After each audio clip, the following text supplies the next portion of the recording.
Thank you very much. Oh, actually, you can't really see anybody when you're up here, so that's quite helpful. This is a very big audience. This is my first time ever at I Wish I'd Thought of That. And I have to say that I think it's been a really fantastic afternoon. And I'd like to just say a personal thank you to SOFII for actually thinking this up and having the initiative to stage it. I haven't been asked to say that because any of you in the room who've worked with me know that when I say something, I always really, really mean it. So I think a big round of applause for SOFII before I start. Telling you about my idea, which I'm hoping is going to be as interesting to you as all the other ones that we've heard this afternoon have been to me. So the idea that I wish I'd thought of couldn't be further removed from anything I would ever personally do to support a charity. But I particularly like it because when it arrived, when it appeared, it was an innovation in a part of fundraising that actually finds it quite difficult to do new and different and exciting things.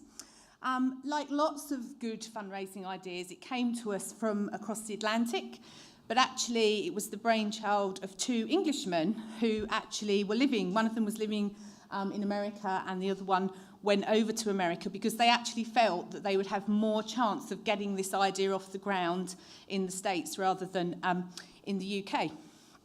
It raised £1 million for its charity partner in the first 2 years that it was in the UK.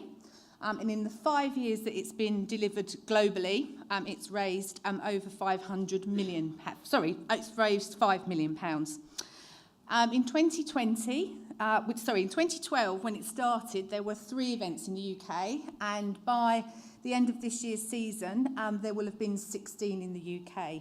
So I wonder if anybody's started to think what it might be. It's an event. It's physically and mentally incredibly demanding, but something that you have to do as a team. You have to work as a team. So the whole emphasis is on playing as a team and actually getting to the finish line rather than the time at which you've got to the finish line. It can be done by both men and women, and the one sure thing about it is that you are going to get very, very muddy. So the idea that I wish I'd thought of is Tough Mudder. Now, this is a group of people at the finish line. I think the guy on this side in particular is probably actually really giving a feeling for what it's like to have done Tough Mudder. I think they're smiling through the pain because for those of you who don't know what Tough Mudder is, this picture really encapsulates it. So in effect, it's a half marathon assault course that's got fire, ice and electric shock obstacles thrown in for good measure. Yeah, and people really do want to do this. Participants pay to enter, and they can get their own place, or they can choose to fundraise for a charity with that place, or they can get a golden ticket place through one of the charity family members. So the golden ticket place package was put in place in the UK in 2014 when Real Buzz joined up with Tough Mudder to deliver that. But Tough Mudder first came to the UK in 2012. And the charity partner since that time has been Help for Heroes. And as I said, in the first 2 years, it raised £500,000 for Help for Heroes. There are 2 ways that the money's raised. As I say, one is that you can actually fundraise on behalf of a charity, but on the Tough Mudder website, when you go to sign up, there is actually a call to action, which is either fundraise or make a donation now to our chosen charity. There are 28 what Tough Mudder called family charity members at the moment that are being promoted on their website, and those are the charities that have the golden ticket places. But I know there's many more charities who are promoting this as part of their event portfolio. So why do I like this? Why did I pick this as the idea that I like? Well, there's 4 reasons. The first is, as I said at the start, this was new. Now, somebody's probably going to challenge me and say, no, it wasn't me. It wasn't new. They got sued by various people for stealing the idea. It was a new event. It was new with a philanthropic dimension. And any of you who either are event fundraisers or sit next to the event fundraiser or manage the event fundraiser will know that actually this is a really difficult area to innovate in. People like me who are consultants run around all the time saying, hey, you should innovate, find something new, look at your audiences. But it's actually really, really difficult to do. So this was a new idea. Okay, it wasn't driven by a charity, but it provided something new. The second thing that I like about this, and which is why I chose it, is that it did have a philanthropic dimension from the outset. So when it started in the States, the charity that they supported is a charity called the Wounded Warrior Project, and they raised $500,000 in the first year for Wounded Warrior.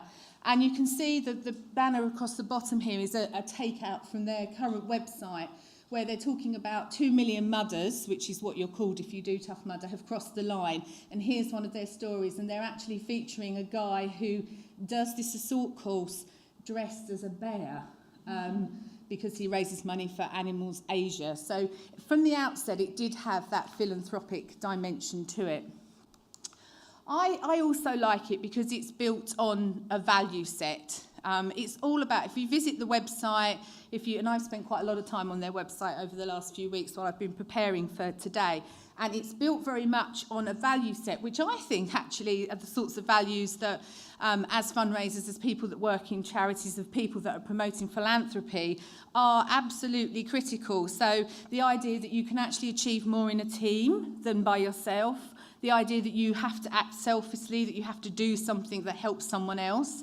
And I think that that's a really, really strong basis. And out of that comes the fourth reason why I like it, which is that it is a team. It's about bringing people together. It's about building a community.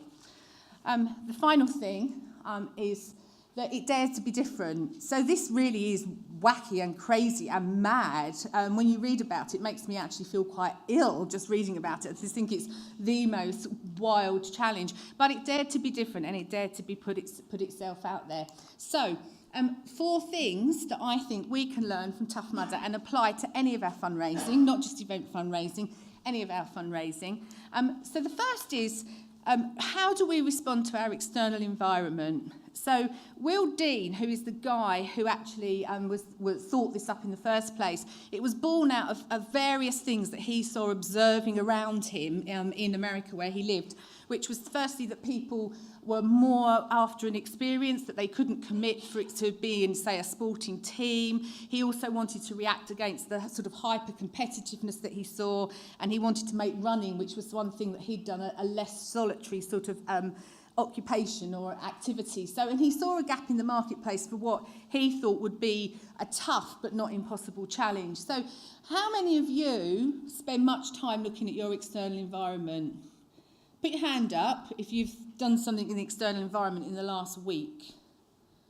Yes, a few hands. So, of course I'm going to say this, but we should all be looking to the external environment because that's the answer for where the next big thing is going to be coming from. The second thing that I think we can learn from Tough Mudder has already actually been alluded to by quite a number of the speakers I've spoken about. And that's actually, how do you build community? How do you build a tribe? We talk about it, so actually how do we do it? Lots and lots of lessons from Tough Mudder. Oh, I've got 45 seconds, it's flashing. Oh, that's scary. Basically, if you visit their website, you'll see that this particular page is full of blogs, it's full of stories about mudders. They use a language, it's a nation. They call their volunteers MVPs, most valuable people, most valuable players, rather. And you actually really, really feel part of this tribe, this movement. How much of that do we have for actually any of our fundraising audiences, our belongings, let alone our event participants? Oh, I've got 1 minute, I'm being waved. So the third thing, learning point, is that crazy ideas, and this was a crazy idea, can get legs if they've got a really sound business plan behind them. And so if you've got a crazy idea, make sure that before you go and talk to your fundraising director about it, that you have got your business plan in place. And finally, the lesson is that for any product you should be trialling, you should then be rolling out, and then you should be reinventing. You will survive if you trial, roll out and reinvent. So I'm out of time. I apologise for that, but thank you for listening. I've now broken things. Thank you for listening to me, and I hope that you enjoyed my idea.